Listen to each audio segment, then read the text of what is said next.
श्री गणेशाय नमः। श्री सरस्वती नमः। श्री हनुमंताय नमः। ओम नमो भगवते वासुदेवाय। नमः पार्वतीपती। हर हर हर हर महादेव। आपण श्रीमद भगवद्गीतेचा अध्ययन करीत आहोत, अभ्यास करीत आहोत। अगोदरच्या काही सत्रामध्ये श्रीकृष्ण महाराजांनी योगारूढ मनुष्य म्हणजे योग कशा प्रकारे साध्य करायचा, अष्टांग योग म्हणजे काय आणि तो कसा साध्य करावा हे अगोदरच्या काही सत्रामध्ये त्यांनी सांगितलेले आहेत। आता ज्ञानेश्वर महाराजांनी तरी फार विस्तारानं ह्या योगाचं वर्णन केलेलं आहे। समाधी, ध्यान, धारणा याबद्दल तर ज्ञानेश्वर महाराजांनी जवळजवळ 100 ते 150 ओव्यामध्ये याचं वर्णन केलेलं आहे। सविस्तर वर्णन अष्टांग योगाबद्दल, ध्यानाबद्दल सांगितलेलं आहे। साधकांनी या माध्यमातून आपली कुंडलिनी कशी जागृत करावी याची प्रक्रिया, याची माहिती ज्ञानेश्वर महाराजांनी विस्ताराने सांगितलेली आहे। एवढं विस्ताराने आपण जाणार नाही आणि त्यांनी जो मार्ग सांगितलेला आहे ते साध्य पण होणार नाही। आपणा संसारिक मनुष्यासाठी ते साध्य होणं फार कठीण आहे। एखादा विरळा साधक तोच ही कुंडलिनी जागृत करू शकतो। तिच्यामध्ये एवढं आपण सविस्तर जाणार नाही आहे, परंतु थोडक्यामध्ये हे अष्टांग योगाबद्दल आपण सिंहावलोकन करू। हा योग ज्ञानेश्वर महाराज फार महत्त्वाचा आहे असे सांगतात। तर आपण थोडं सार वर्णन आपण करू। आता अष्टांग योगाबद्दल यम नियम अगोदर सांगितलेलेच आहेत, त्याचं पालन करायला पाहिजे। नंतर आसन, आपण आसनवरती बोललेलो आहोत। आसन एक वेळेस साध्य झालं, बसण्याची सवय लागली की पुढचा प्रवास करायचा। नंतर अपरिग्रह, हे काही गोष्टी ज्या आहेत ते दररोजच्या जीवनामध्ये अंगीसात करायला पाहिजे, एका दिवसाचं काम नाही आहे। यम नियम अपरिग्रह, बाकीच्या ज्या गोष्टी आहेत आसन आणि प्राणायाम ह्या हळूहळू करायच्या। हिच्यानं काय होतं की प्राणायामनं मन स्थिर होतं। नंतर मग आपल्याला ज्यावेळेस समजतं की आपलं मन आता थोडं स्थिर झालेलं आहे, आपण एका ठिकाणी बसू शकतो, मग त्यावेळेस ही प्रक्रिया, ही ध्यानधारणाची प्रक्रिया आपण करायची। आता श्रीकृष्ण महाराज पण सांगतात आणि ज्ञानेश्वर महाराज पण सांगतात की आपण ज्या ठिकाणी ध्यान करतो ती जागा निवांत असावी। त्यांनी जंगलात जाण्यासाठी सांगितलेलं आहे, परंतु आता जंगल राहिले नाही, आपण जंगलात जाऊ शकत नाही आहे। तीर्थक्षेत्रामध्ये सुद्धा सध्याच्या युगामध्ये, सध्याच्या काळामध्ये तीर्थक्षेत्री पण फार वर्दळ असते, तिथं शांतता लाभत नाही आहे। मग अशा वेळेस काय करायचं की आपण आपल्या घरीच हे ध्यानधारणा करायची। अशा वेळेस ब्रह्ममुहूर्तावरती उठायचं, म्हणजे सूर्योदयाच्या 2.5-3 तास अगोदर उठायचं आणि हा अभ्यास आपण करायचा। एका आसनावर, आता एक आसन तयार झालेलं आहे, मऊ आसन टाकायचं। जागा निवडली, आता मऊ आसन टाकायचं, त्या आसनावरती बसायचं। या अगोदर सांगितल्याप्रमाणे आपलं आसन कुणालाही देऊ नये। त्या आसनावरती बसल्यानंतर पद्मासन किंवा अर्धपद्मासन किंवा सुखासन यामध्ये बसायचं। कित्येकांना खाली बसता येत नाही, मग त्यांनी खुर्चीत बसायचं।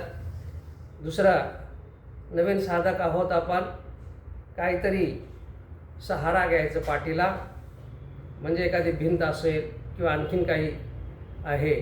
आता इथं मागे हा जो दिवाण आहे त्याचा सहारा घेतलेला आहे। तर म्हणजे याचा अर्थ असा की नवीन साधक आहोत आपण, एखाद्या वेळेस ध्यान करत असताना शरीर इकडे तिकडे हलू शकतं, पुढे मागे हलू शकतं. तर त्यावेळेस हा एक सहारा असावा, सपोर्ट असावा. मग शरीर आहे, मान आहे, डोके आहेत, हे सरळ एका रेषेत ठेवायचे आणि हे पाहायचं की कोणत्याही इंद्रियावरती ताण येऊ नये, आखडून बसू नये, म्हणजे तिच्यामध्ये ताण असू नये.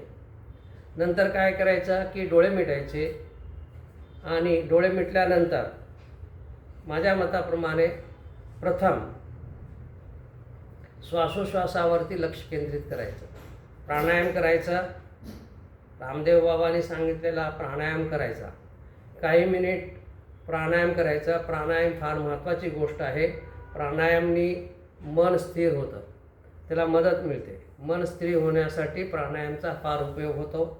त्या कोणता प्राणायाम करायचा ते इथे डिटेल सांगणार नाही मी. रामदेव बाबाचा जे सांगतात त्याप्रमाणे प्राणायाम करायचा. भ्रमरी प्राणायाम, ओम हे फार महत्त्वाचे आहेत मन शांत होण्यासाठी. नंतर प्राणायाम झाल्यानंतर सुरुवातीला थोडा वेळ आपण आपल्या श्वासोश्वासावरती लक्ष केंद्रित करायचं.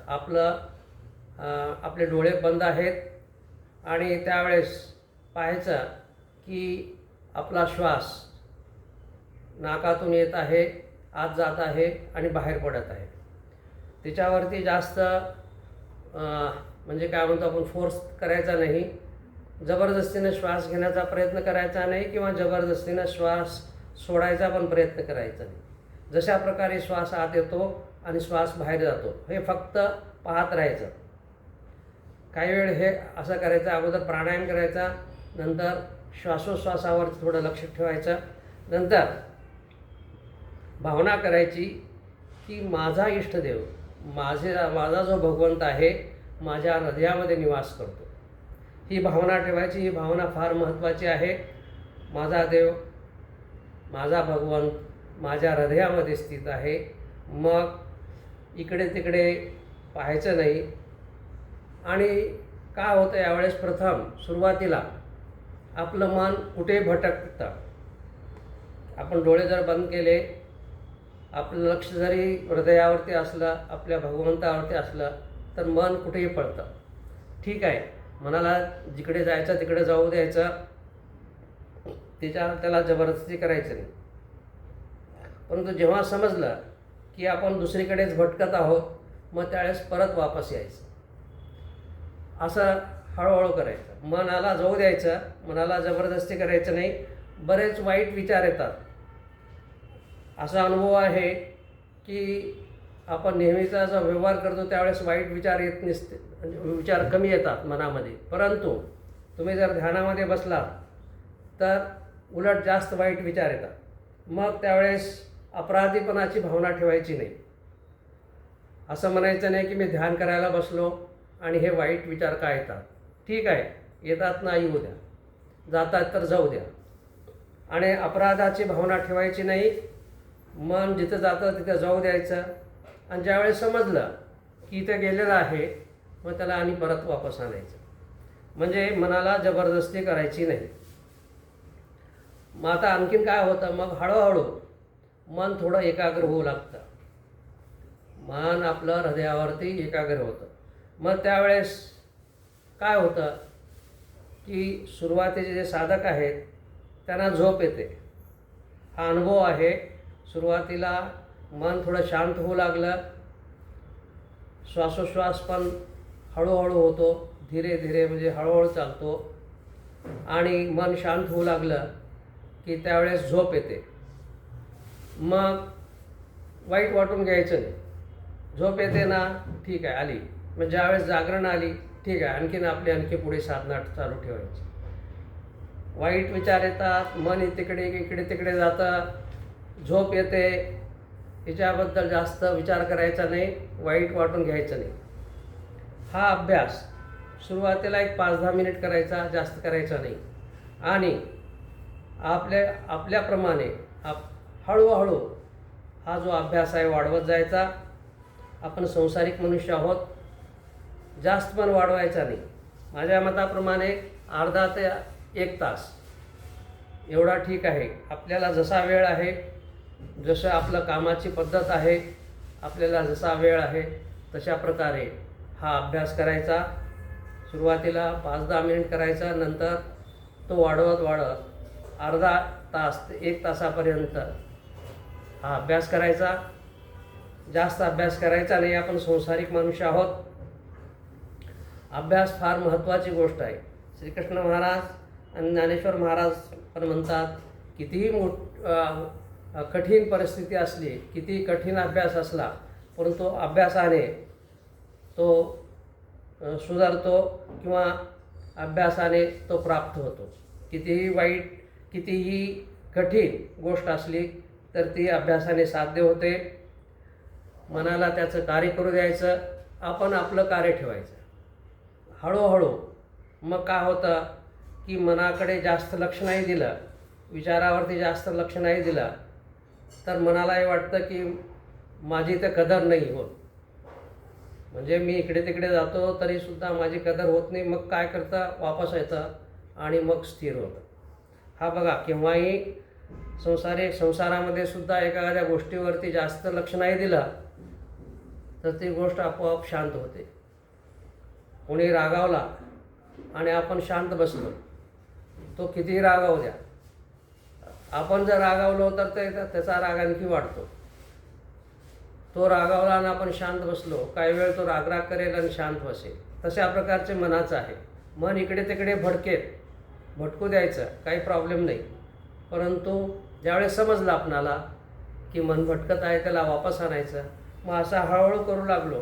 मनाला जास्त महत्त्व दिलं नाही, विचाराला जास्त महत्त्व दिलं नाही, मग ते हळूहळू कमी होतात आणि मन आपल्या हृदयामध्ये किंवा आज्ञाचक्रामध्ये स्थिर होतं. आपल्याला जसं भावना आहे, आपली जशी इच्छा आहे, त्याप्रमाणे आपण आज्ञाचक्रावरती किंवा हृदयावरती मन स्थिर करायचं. मग हळूहळू आपण समाधीमध्ये जाऊ. ही अशा प्रकारची अष्टांग योग आहे, तो सांगितलेला आहे. आता हा अष्टांग योग भगवान काय म्हणतात, हा अष्टांग योग कोणाला साध्य होत नाही. प्रत्येकाला हा अष्टांग योग साध्य होत नाही. श्रीकृष्ण महाराज काय म्हणतात की हा अष्टांग योग कुणाला साध्य होत नाही. प्रथम ते काय सांगतात बघा, न अति अश्नतः योगोस्ति, न च एकांतम अनश्नतः, न च अतिस्वप्नशीलस्य जागृतो नैव चार्जुन. म्हणजे थोडक्यात सांगतो, आपण नंतर विस्तार करू याचा. अति खाणाऱ्याला, अति जेवण करणाऱ्याला आणि कमी खाणाऱ्याला, दुसरी गोष्ट जास्त झोपणाऱ्याला आणि कमी झोपणाऱ्याला हा योग साध्य होत नाही, असं श्रीकृष्ण महाराज इथं सांगत आहेत. याचा उद्देश असा हा की इथं 2 गोष्टी सांगितलेल्या आहेत.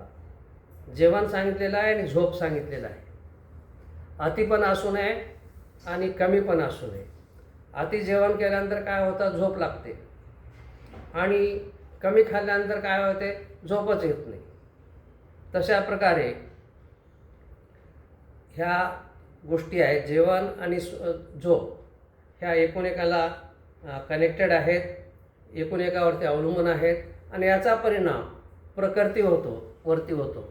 म्हणून प्रकृती, आपलं आरोग्य चांगलं ठेवणं ही पहिली अट श्रीकृष्ण महाराज सांगत आहेत. आरोग्याबद्दल श्रीकृष्ण महाराज फार महत्त्व देतात की आरोग्य चांगलं असेल तर ह्या गोष्टी साध्य होतात. तर ह्या श्लोकाचा आता नंतर थोडा विस्ताराने बघू, कारण ही फार चांगली गोष्ट आणि ही मुख्य गोष्ट आहे असं श्रीकृष्ण महाराज सांगत आहेत की हिच्यावरती आपण लक्ष द्या, त्यालाच तो योग साध्य होऊ शकतो, नाहीतरी योग साध्य होऊ शकत नाही. आता हे सत्र इथेच थांबवतो. आपण पुढच्या सत्रात याचा थोडा विस्तार करू. ओम नमः शिवाय. नमः पार्वतीपती. हर हर हर हर महादेव. ओम शांती शांती शांती.